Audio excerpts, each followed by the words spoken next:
Hello.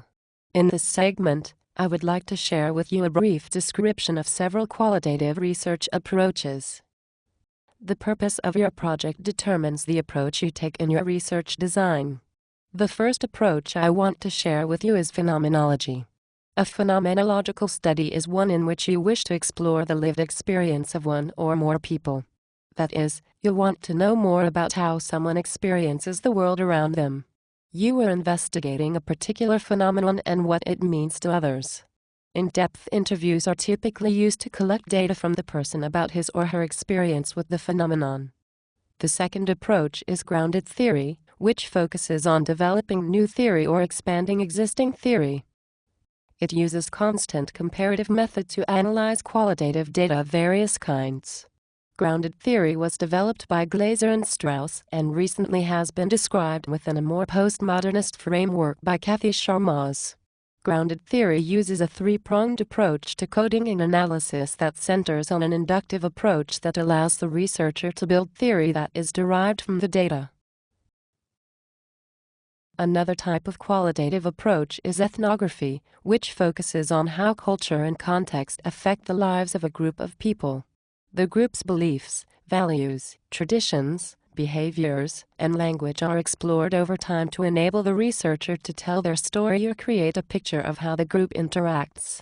Participant observation is typically used along with in-depth interviews and document analysis in ethnographic studies. Case studies are another approach used in qualitative research. It may be that you want to study a bounded unit such as a person, a building, or an organization of some type.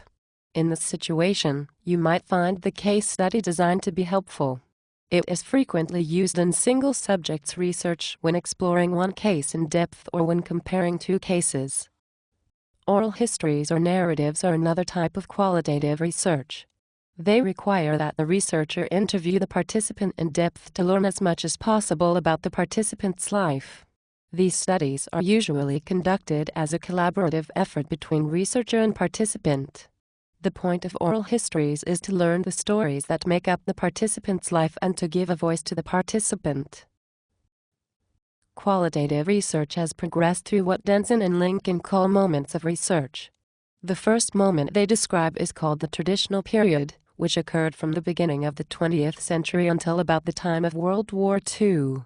During this phase, qualitative research focused on understanding the foreign or strange through description and interpretation, such as the research carried out by Malinowski in ethnography and by the Chicago School in sociology.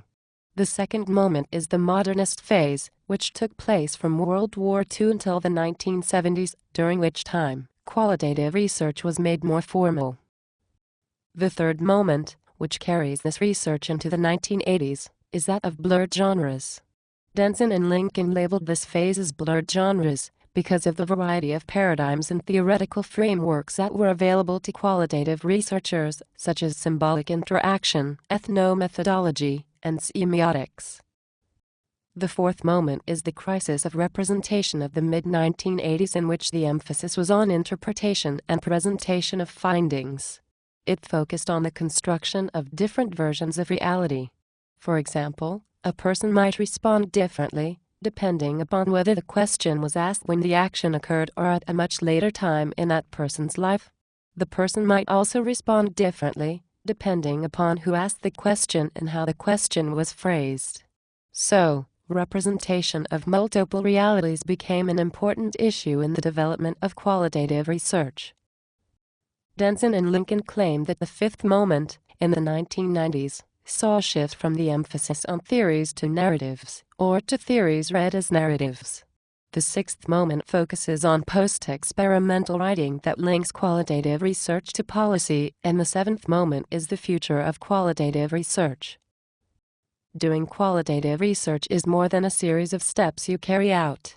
It's a craft that requires practice, and yes, it involves carefully implemented techniques, but it is more than that.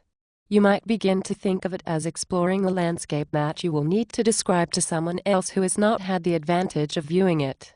You would want to describe that landscape to its fullest, and how you view it may be different from how someone else views it, so you would want multiple perspectives to enhance your description. Your ability to gather data that informs your study is determined, in part, by your ability to be open, willing to listen, and interested in the topic. The quality of data you gather is also affected by your ability to interpret various forms of communication, verbal and nonverbal. Okay, that is probably enough for today. I hope you will continue your study of qualitative research and find something in what I've said that will stimulate you to read further on these topics. Bye for now.